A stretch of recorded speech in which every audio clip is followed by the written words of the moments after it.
Hi friends, ഇനി എന്ത് എളുപ്പമാണെന്നറിയോ? വളരെ സോഫ്റ്റായിട്ടുള്ള കോഴിക്കോട്ട തയ്യാറാക്കാനായിട്ട് എത്ര ദിവസം ഇരുന്നാലും നമ്മുടെ കോഴിക്കോട്ടയുടെ സോഫ്റ്റ്നെസ് ഒരിക്കലും നഷ്ടപ്പെടത്തില്ല. അപ്പോൾ നമുക്ക് എങ്ങനെയാണ് ഇത്രയും സോഫ്റ്റായിട്ടുള്ള കോഴിക്കോട്ട തയ്യാറാക്കിയെടുക്കാം എന്ന് നോക്കാം. നമുക്ക് വീഡിയോയിലോട്ട് പോകാം. This Dhanya Soni and welcome to our Dhanya's world. നമ്മുടെ ചാനൽ ഇതുവരെ സബ്സ്ക്രൈബ് ചെയ്യാണ്ട് കാണുന്ന കൂട്ടുകാർക്ക് സബ്സ്ക്രൈബ് ചെയ്യാം. തൊട്ടടുത്തുള്ള ബെൽ ബട്ടണിൽ ഓൾ എന്ന ഓപ്ഷൻ കൊടുക്കാം.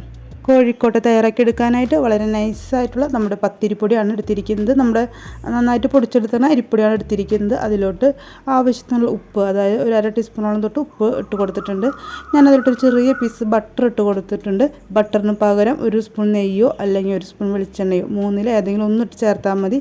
ആവശ്യമുള്ള വെള്ളവും ചേർത്ത് നല്ലപോലെ ഇതുപോലെ കലക്കിയെടുത്തിട്ടുണ്ട്. ഇനി നമുക്ക് ഗ്യാസ് ഓണാക്കി വയ്ക്കാം. ഗ്യാസ് ഓണാക്കിയിട്ട് പ്രത്യേകം ഫ്ലെയിം ശ്രദ്ധിക്കണം. ഇതിന് കുറുകി വരുമ്പോൾ പെട്ടെന്ന് കട്ടയാവും. അപ്പോൾ ഒരു മീഡിയം ലോ ഫ്ലെയിമിലിട്ട് ചെയ്യുക. അതിനുശേഷം ലോ ഫ്ലെയിമിൽ മാത്രം ഇട്ട് ചെയ്തെടുക്കുക. പെട്ടെന്ന് ഇതുപോലെ കുറുകി വരും. കൈവിടാതെ ഇതുപോലെ ഇളക്കിയെടുക്കുക. ഈ ഒരു പരുവമാകുമ്പോൾ നമുക്ക് തീ ഓഫാക്കിയിട്ട് മാവിൻ്റെ ചൂടാറാൻ വേണ്ടി ഒന്ന് വെയിറ്റ് ചെയ്യാം. ഞാനിതുപോലെ തയ്യാറാക്കിയിട്ട് ഫ്രിഡ്ജിൽ സൂക്ഷിക്കുകയാണ് ചെയ്യുന്നത്. നിങ്ങൾക്ക് വേണമെങ്കിൽ അപ്പോൾ തന്നെ കോഴിക്കോട്ട തയ്യാറാക്കിയിട്ട് എടുക്കാം. ഇനി ഫില്ലിങ്ങിന് വേണ്ട നാളികേരം വിളയിച്ചെടുക്കാൻ വേണ്ടിയിട്ട് 2 ബെല്ലം ശർക്കരയാണ് ഇട്ട് കൊടുത്തിരിക്കുന്നത്. ഈ 2 ബെല്ലം ശർക്കരയ്ക്ക് നമ്മൾ ഒരു 1/2 മുറി നാളികേരമാണ് ഇട്ട് കൊടുക്കുന്നത്. അപ്പോൾ ഈ ബെല്ലം ഞാൻ ഇതുപോലെ ഇട്ട് കൊടുത്തിട്ടുണ്ട്. വേണമെങ്കിൽ പൊടിച്ചോ ഗ്രേറ്റ് ചെയ്തിട്ടോ ഒക്കെ ഇട്ട് കൊടുത്താൽ പെട്ടെന്ന് തന്നെ മെൽറ്റായി വരുന്നതായിരിക്കും. ഇപ്പോൾ നമ്മുടെ ബെല്ലൊക്കെ മെൽറ്റായി വന്നിട്ടുണ്ട്. ഇതിലോട്ട് 1 ഗ്ലാസ് വെള്ളമാണ് ഒഴിച്ച് കൊടുത്തിരുന്നത്. ഇനി അതിൻ്റെ ചൂടാറുമ്പോൾ ഒരു അരിപ്പ് ഉപയോഗിച്ച് ഇതുപോലെ ഒന്ന് മാറ്റിയെടുക്കാം. നാളികേരം ചിരകിയത് എടുത്തിട്ടുണ്ട്. നമ്മുടെ ആ ഒരു ശർക്കര പാനിയിലോട്ട് നമുക്ക് ആവശ്യമുള്ള നാളികേരം ഇട്ട് കൊടുക്കാം.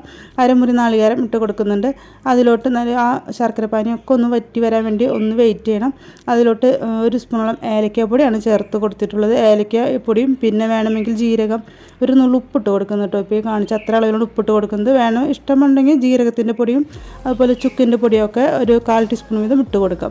ഇപ്പോൾ ഇതുപോലെ ഒന്ന് ശർക്കര നീരൊക്കെ വറ്റി വരുമ്പോൾ നമുക്ക് തീ ഓഫാക്കി കൊടുക്കാം. ചൂടാറുന്നവരെ ഒന്ന് വെയിറ്റ് ചെയ്യാം. അപ്പോൾ ഞാൻ മാവ് ഫ്രിഡ്ജിൽ വെച്ചിരുന്നു. അതിൻ്റെ തണുപ്പ് പോകാൻ വേണ്ടി പുറത്തെടുത്ത് വെച്ചിരുന്നു. ഇപ്പോൾ തണുപ്പൊക്കെ പോയിട്ടുണ്ട്. നമുക്ക് വേണമെങ്കിൽ മാവ് ഇതുപോലെ വഴറ്റിയെടുത്തതിന് ശേഷം ചൂടാറി കഴിയുമ്പോൾ ഇതുപോലെ കോഴിക്കോട്ട തയ്യാറാക്കി എടുക്കാൻ സാധിക്കും.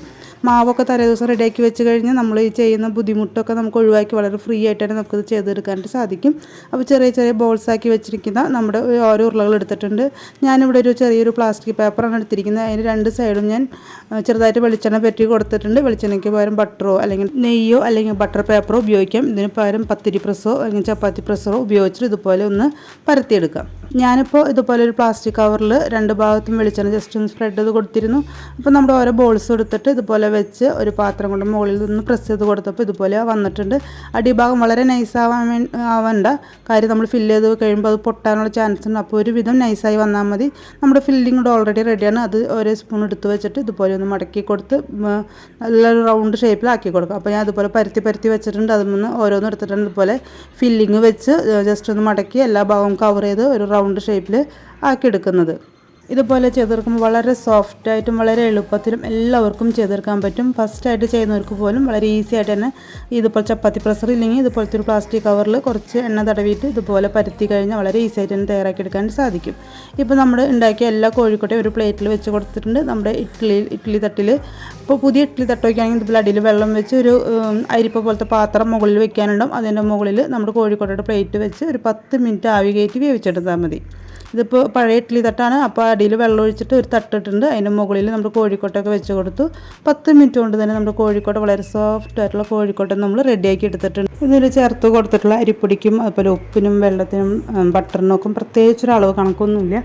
നമുക്ക് ആവശ്യാനുസരണം ഇട്ട് കൊടുക്കാം. അതിന് കുറുകി വെള്ളം വറ്റി വരുന്നതാണ് അതിൻ്റെ ഒരു പരുവം. അത് കംപ്ലീറ്റ് വെള്ളം വറ്റുമ്പോൾ നമുക്ക് തീ ഓഫാക്കി എടുക്കാം. ബാക്കിയുള്ള മാവ് ഉണ്ടെങ്കിൽ നമുക്കതുകൊണ്ട് ഇടിയപ്പം, നല്ല സോഫ്റ്റ് മറ്റ് പലഹാരങ്ങളൊക്കെ തയ്യാറാക്കിയെടുക്കാൻ സാധിക്കും. അപ്പോൾ ഉപ്പിടുമ്പോൾ ശ്രദ്ധിക്കണം കേട്ടോ. ഇപ്പോൾ കോഴിക്കോട്ട തയ്യാറാക്കാനായിട്ടില്ല, വളരെ ഈസി ആയിട്ട് തന്നെ എല്ലാവർക്കും തയ്യാറാക്കിയെടുക്കാൻ സാധിക്കും.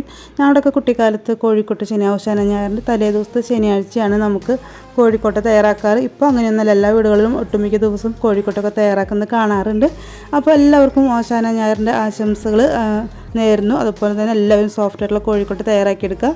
അമ്മയൊക്കെ കോഴിക്കോട്ട ചെറുപ്പത്തിൽ ഉണ്ടാക്കുമ്പോൾ ഇതുപോലെ ആ തേങ്ങ വിളയിച്ചത് മാത്രം എടുത്ത് തിന്നാൻ വേണ്ടി അമ്മയുടെ അടുത്ത് ചെന്നിരിക്കുന്ന ഒരുപാട് നല്ല ഓർമ്മകളുണ്ട്. നമ്മുടെ വീഡിയോ കണ്ട് സപ്പോർട്ട് ചെയ്ത് എല്ലാവർക്കും ഒരുപാട് താങ്ക് യു. ഇനി നിങ്ങളുടെ സപ്പോർട്ട് ഞാൻ പ്രതീക്ഷിക്കുന്നു. മറ്റൊരു വീഡിയോ വീണ്ടും വരാം. Okay, bye, thank U.